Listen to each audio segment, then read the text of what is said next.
The time is currently 11:11 p.m. on Monday, November 8th, 2021.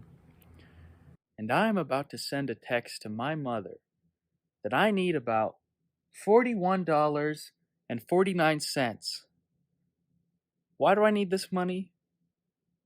Because every day this week, once a day, starting tomorrow, November 9th, 2021, I will be going to a theater showing of Clifford the Big Red Dog.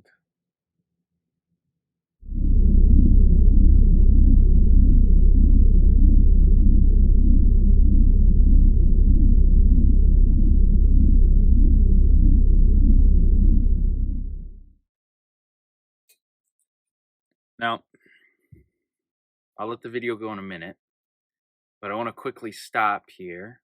And I feel like after that opening, I have some explaining to do.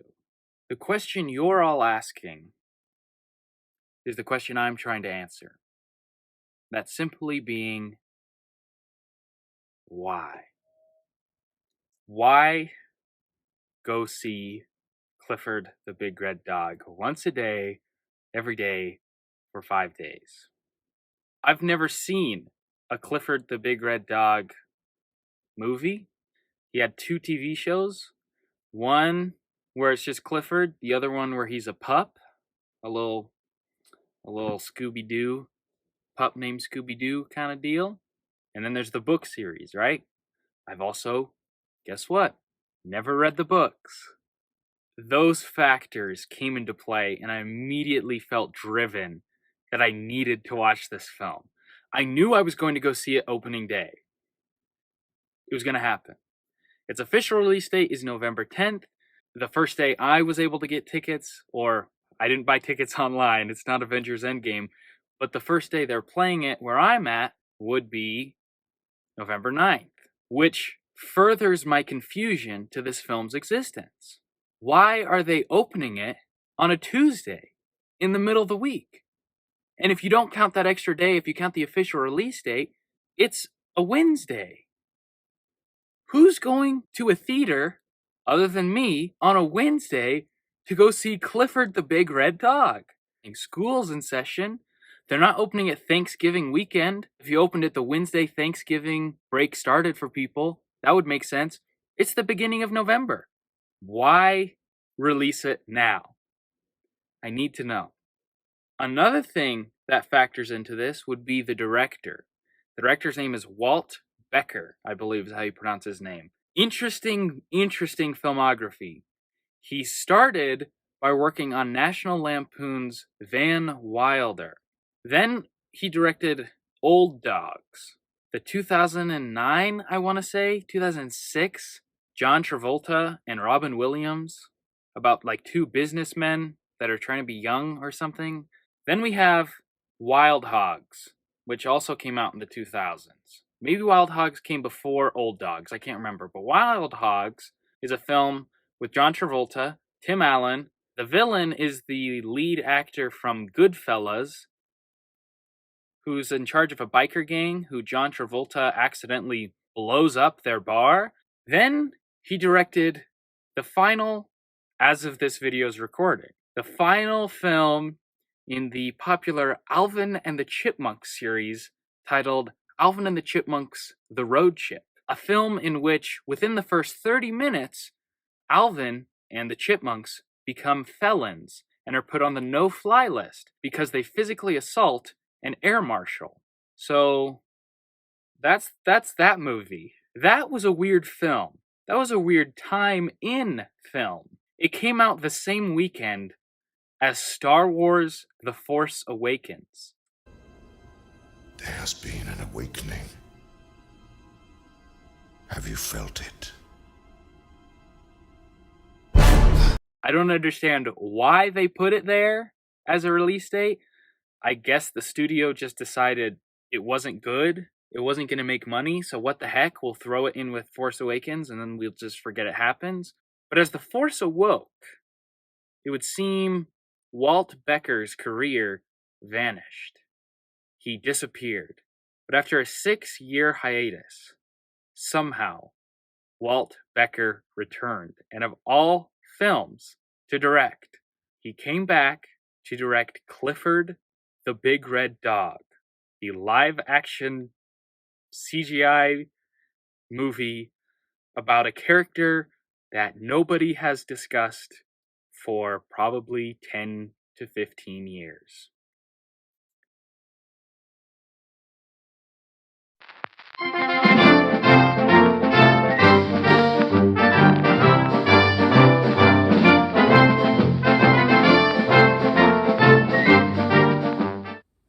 There it is. Day one of going to see Clifford the Big Red Dog in theaters. I meant to record right after to get my initial thoughts, but it's fun to sit back and it's fun to say, oh, I'm gonna go see Clifford the Big Red Dog every day. The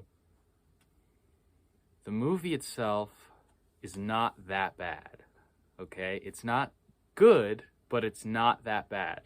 I would legitimately say it's a fine movie. I'd give it a C or a C+. It's not terrible. Much better than I expected. It's a film that as I watched it, I felt I had returned to the 2000s. That's the type of comedy they go for, that kind of Garfield or honestly a little bit of Scrubs. Not as raunchy. It's a film that, and it pains me to say this, to know where the rest of my week will lead. But it's a film that I would probably never watch again. And here I am. I have 4 more days of this. And I have to go to the theater. That's the most embarrassing part, to be honest. Because I'd do this. This is available on Paramount's streaming service, Paramount Plus, starting tomorrow. I could have just stayed home and watched it and done this challenge. But I don't think it would have been the same. And I would have just watched it. And then I would have gone back to whatever I was doing. But the effort to go out of my way to drive all the way to Ogden is where I have to go. It's like a 20-25 minute drive with traffic if I don't take the freeway to see Clifford the Big Red Dog. And I haven't explained it to all my housemates yet, and we'll just call them housemates. So tomorrow I plan to go to the 11:20 showing at the Megaplex, which means hopefully I'm the only one there. The downside is I, as an 18-year-old adult, am going to go to an 11:20 showing a.m. of Clifford the Big Red Dog, and I'm going to have to show that custodian my ticket. And he's going to look at me, and I have no doubt he's going to judge me. That's the worst part, I would say, is actually following through with it. Because I thought about it. Like I said earlier, I did it. I watched it on opening day, but to see it 5 days in a row, it's something that I don't know if it'll change me in the way watching only Nicolas Cage films did. And again, I gave that explanation yesterday, but now that I'm doing it, I don't even know why I'm doing it, to be honest. I don't know. I feel no joy. Also, I'm like 95% sure that the dude that's in this movie who was from Monty Python, I think he's supposed to be God. So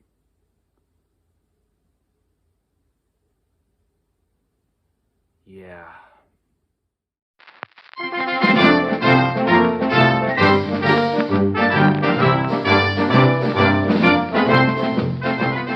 I just got out of my second viewing of Clifford the Big Red Dog.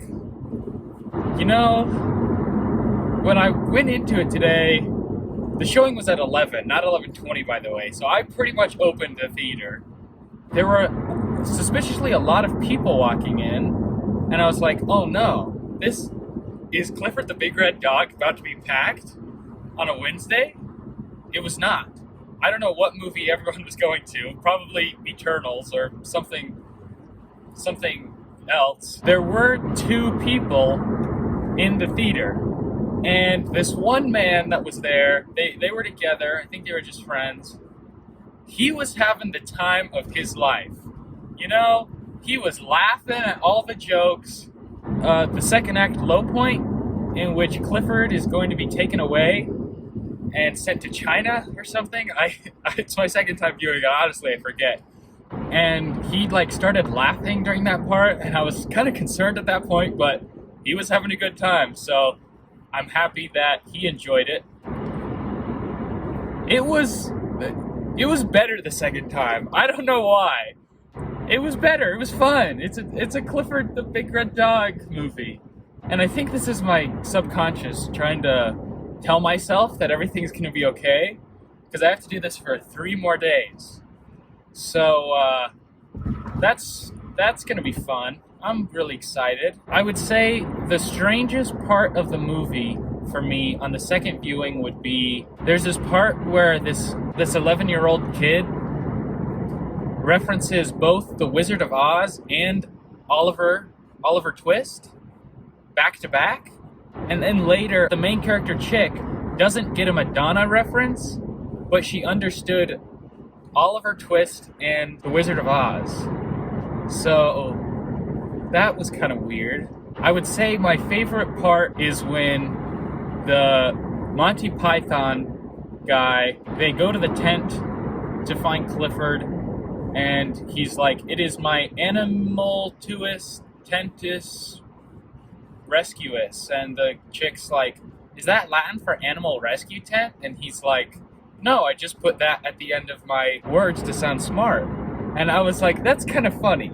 Now here's why I find that funny. I find it funny because I took Latin in high school, and what you learn is that pretty much the only reference anyone makes in movies of Latin is Et tu, Brutus, which is you too, Brutus, which is a reference to Julius Caesar's death. So I really appreciated that they made a different joke associated with Latin. They had a poster, cardboard cutout of Clifford the Big Red Dog, and when I saw it, there was no one. When I was walking out of the theater, and I don't think I saw any employees, but if there were any, they definitely thought I was crazy, because I just started laughing because I knew I had to take a selfie with it. So I'll put that up right now. Now I'm only 2 days into it. I thought this week was going to be rough. I don't know. It's just a walk in the park. All right, I'll go now.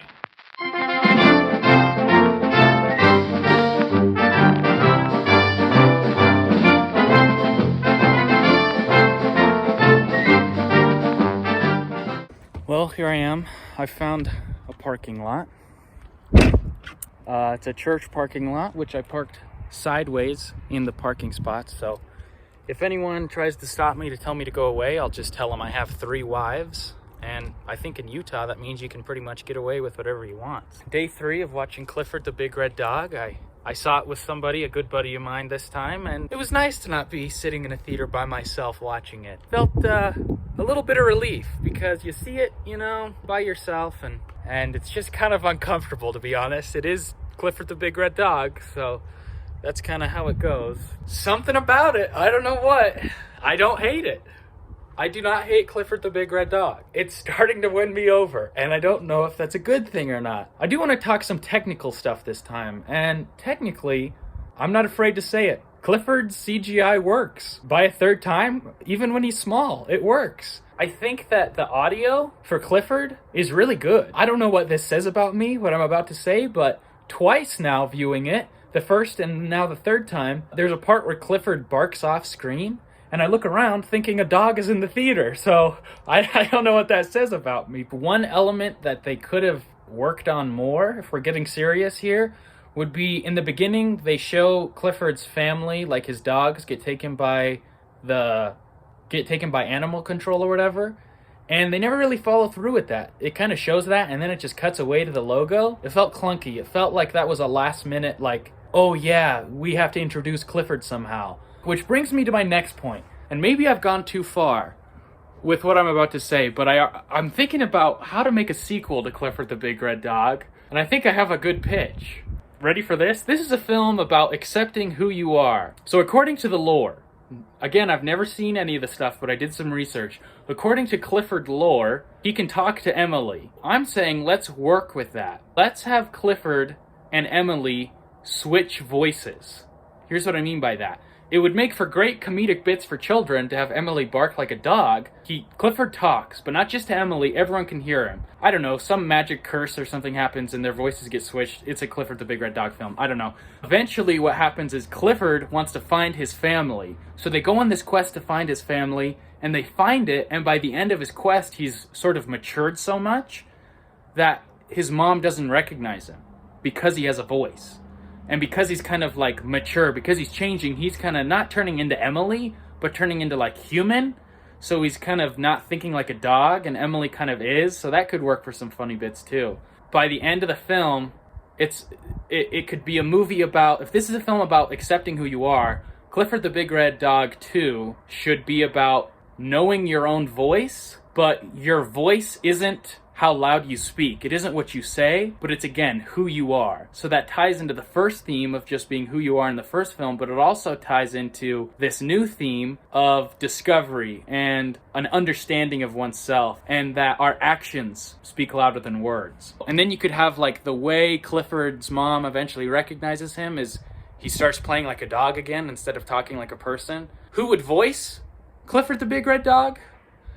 I'm thinking Optimus Prime. I'm thinking the guy who voiced Optimus Prime. Within that man-made prototype I fought, I sensed the presence of Megatron. Yeah, there's only so much I can say about this movie. So, I don't know what I'm going to say tomorrow, and I don't know what I'm going to say on Saturday either. So, there we go.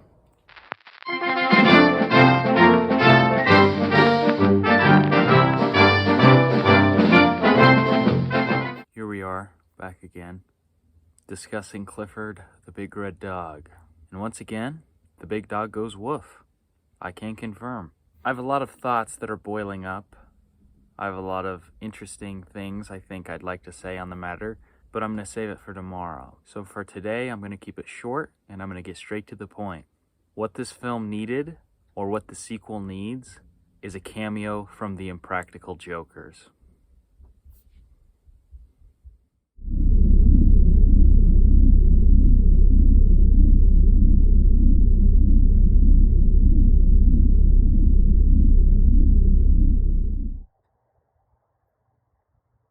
Well, we're meeting for the final time in regards to my viewing of, well, you know what.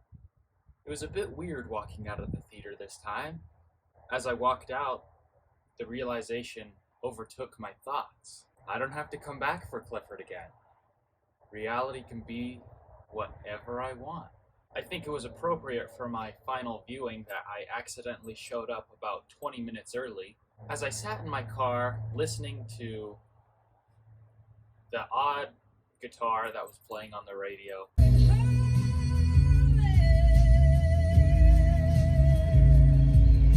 I couldn't help but think back on the past 5 days, the journey that took me to destinations I didn't know were possible, that maybe I didn't want to know were possible. Do I regret it? No, I don't. Would I ever do it again? No, I would not. Especially not with Clifford. I have seen movies in theaters multiple times. The only other film I've seen 5 times in theaters would be 2019's Avengers Endgame, a movie that unexpectedly meant a lot to me. A film like Avengers Endgame made me look back on the effect characters such as Captain America, Star-Lord, and even Groot had on me. So it's interesting, the only other film I've seen just as many times in theaters would be about a character I had no connection with. Yet by the end of my 5th viewing, I couldn't help but be sad that this experience would be over. Each viewing was completely different than the other. The first time, I saw it with a buddy, and the pacing felt terrible. Pacing was not good, because I just wanted to leave the theater. The second time, I saw it by myself. I thoroughly enjoyed it. It was funny, it was silly, And I was like, I'm okay with this. The third time I saw it with somebody else again, it was fun to see someone else's reactions to what I already knew what was going to happen. The fourth time I saw it with my mother, so it was interesting to see her perspective on the matter because she had actually read Clifford. And this final and fifth time, there I was, back on Earth with nothing but my wit and a will to save it, as Nick Fury once said.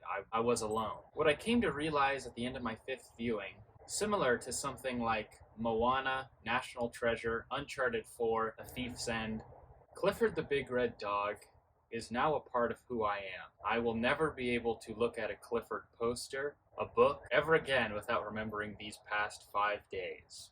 And it made me think.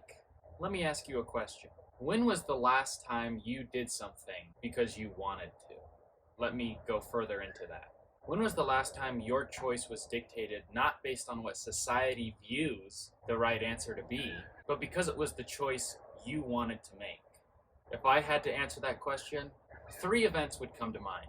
The time I changed my car's oil with a shop vac, the time I spent an entire month watching only Nicolas Cage films, and now the 5 days I went to the theater every day to watch Clifford the Big Red Dog. By around the 3rd day, as I decided to video my documentation on the matter rather than write an article, I questioned, is this even entertaining anymore? Is anyone going to enjoy watching this? I don't know. I don't even know if I enjoy doing this. I don't even know if I like Clifford or if I don't like Clifford. I'm just kind of doing it because I said I would. So to answer the question I posed 5 days ago, why does Clifford the Big Red Dog exist? I'm not entirely sure. It doesn't set up a sequel. It's not some expanded universe. I don't know. I will consult the bones.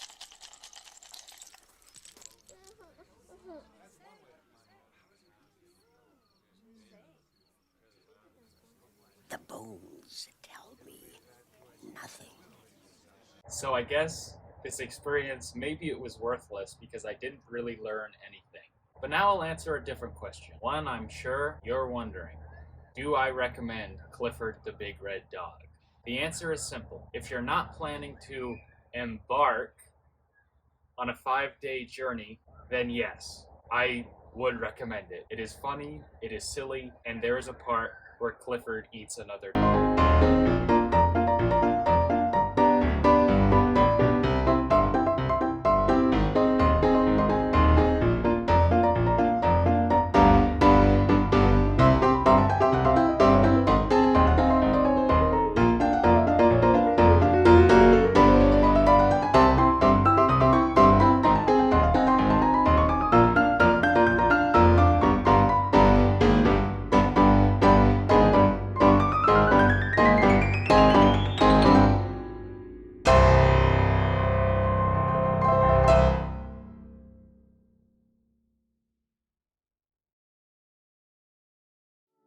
Okay, that's all the time I've got. I gotta get back to playing Animal Crossing New Leaf on my Nintendo 3DS.